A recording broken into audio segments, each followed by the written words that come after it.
Kvaq-Tv is sponsored, in part, by the Center for Student Involvement Vaqueros Vote at UTRGV. Students, Election Day is November 7th. You will have the chance to vote for the special constitutional amendments and local races. The websites for Hidalgo and Cameron counties can assist in finding your polling location. To find their polling location and sample ballot, Hidalgo County voters may visit hidalgocounty.us. Cameron County voters may visit cameroncountytx.gov. Voters not residing in Hidalgo or Cameron counties can search their respective counties' websites for polling information. It's not just one vote, it's your vote.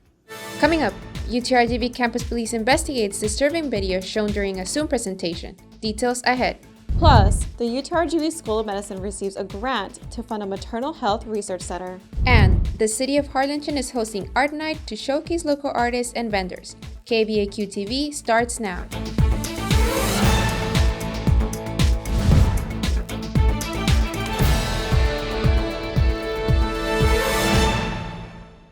Hey Vaqueros, welcome back. This is the 11th fall edition of Kvaq-Tv.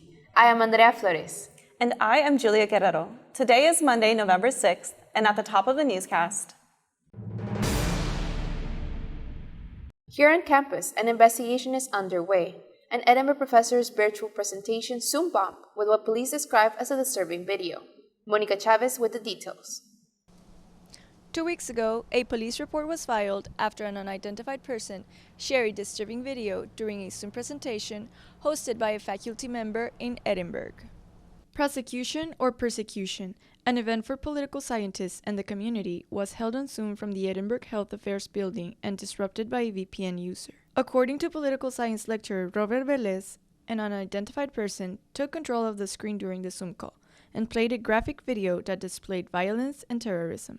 Velez says the video showed a person in a hood making threats. Like in our Zoom meeting now, there's buttons across the bottom if you want to share your screen or if you want to stop your, all those buttons disappeared. And then I realized this is one of those beheading videos where there was going to be graphic violence. And I noticed that the speaker had a black hood on with eye holes, had a knife and was pointing it at the screen. Chief Technology Officer Frank Seca says Zoom bombing became common during the COVID pandemic and says after shifting to the internet, security was not a focus. Seca says the controls for the virtual event were not securely set up. He says it is not possible to identify the person who displayed the video because they were using a VPN.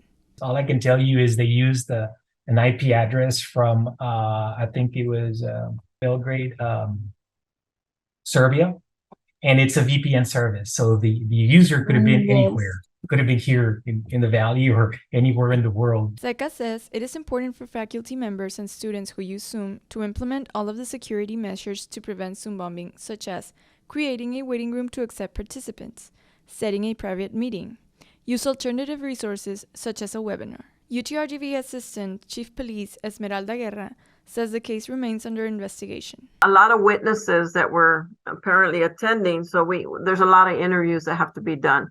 And that is time consuming. It's not something that happens overnight. University police and the IT department advise the community to look into the university's safety measures when using platforms like Zoom. For Zoom safety procedures, visit support.utrgv.edu as shown on your screen. For Kvaq-Tv in Brownsville, Monica Chavez. The UTRGV School of Medicine is being awarded a grant worth nearly $2.3 million to fund a maternal health research center, the first in the Rio Grande Valley. Tristan, tell us more about the grant.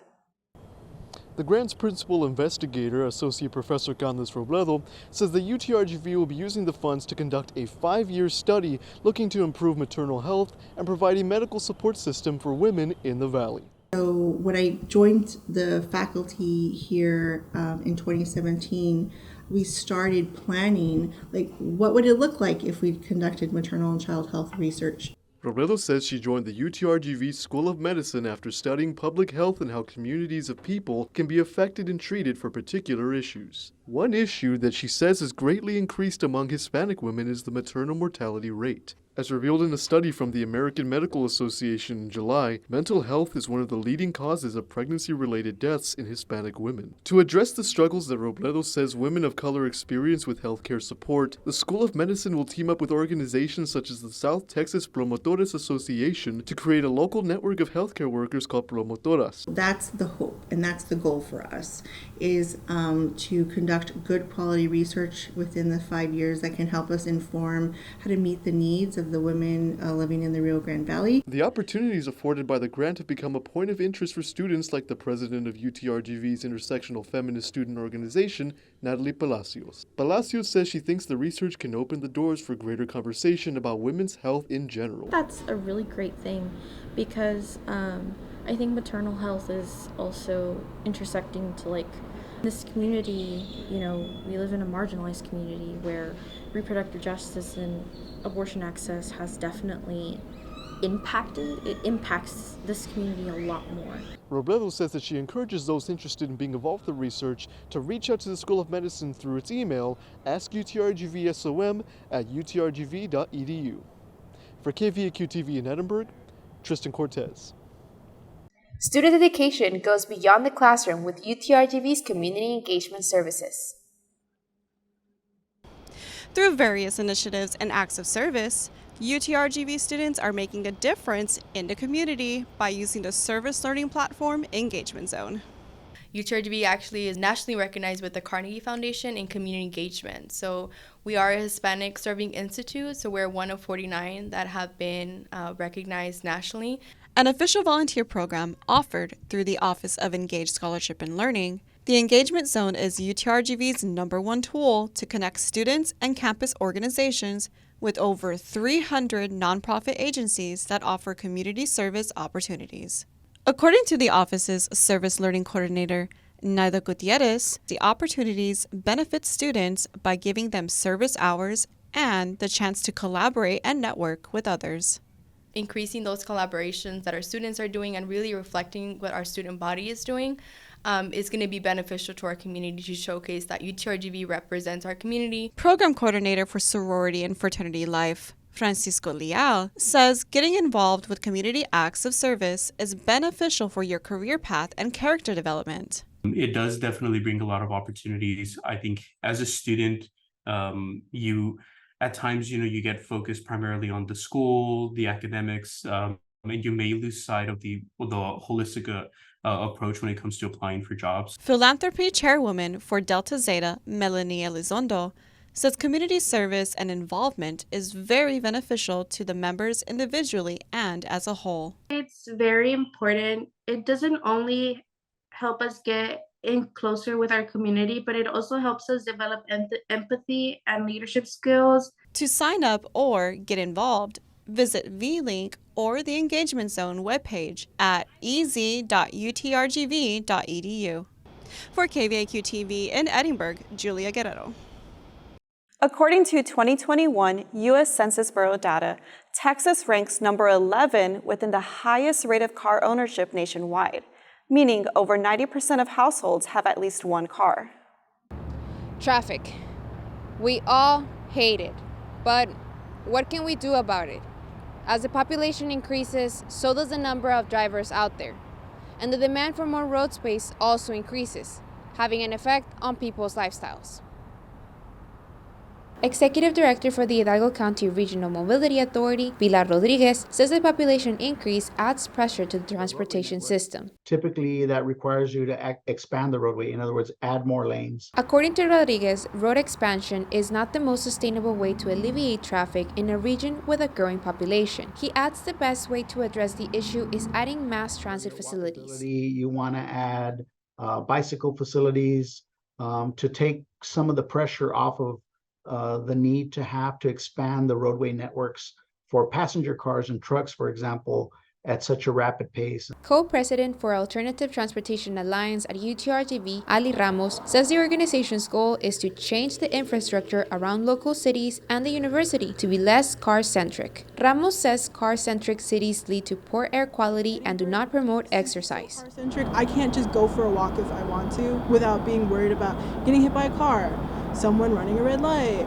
They add, in car-centric cities, people with lower incomes are forced to buy cars to commute. The mean travel time for workers in Hidalgo County is about 22 minutes, and about 20 for Cameron County, according to the 2022 U.S. Census Bureau. The Cameron County Regional Mobility Authority was unable to speak to Kvaq-Tv. The Hidalgo County Regional Mobility Authority says it does not have any walking trail projects. For Kvaq-Tv in Edinburg, Andrea Flores. The City of Harlingen is hosting Art Night with the goal of showcasing new artists in the Valley. Here's Dathan Trevino with the story.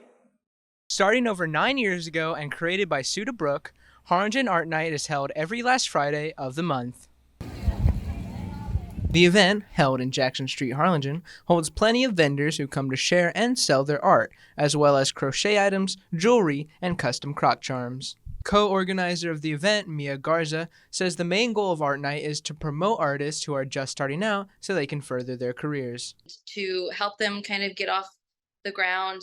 So many of the artists have started with Harlingen Art Night, and then they start getting comfortable and they go to other markets. Yes, people, there are things to do in Harlingen. If you want to know, you just have to, step outside of your box a little bit and open your mind, and you'll find so many different things to do. And Harlingen Art Night is definitely one of those. A vendor and artist who has been attending Art Night for 2 years, Abel Gonzo, says he has been creating art since 2019, while balancing his day job as a teacher. Gonzo says his biggest inspirations were the different forms of art he saw as a kid. There was a CD-ROM that I had as a kid it was like some interactive games, and that just really laid everything out for me as far as colors go and the story style that I want to go for when I create my art. This past Art Night, Gonzo was selling his prints and stickers, as well as a preview of his personal comic book Treebot, a story about the last tree on Earth.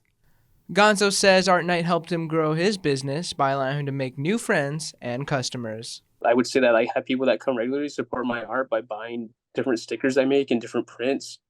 And that helps me a lot. The next Art Night will be held on November 24th, featuring a special Black Friday Art Night, which will include an experimental expansion, allowing more space for artists and crafters to sell and showcase their art.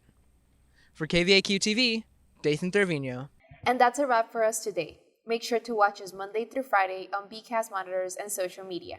For Kvaq-Tv, I am Andrea Flores. And I am Julia Guerrero. Have a great day, vaqueros.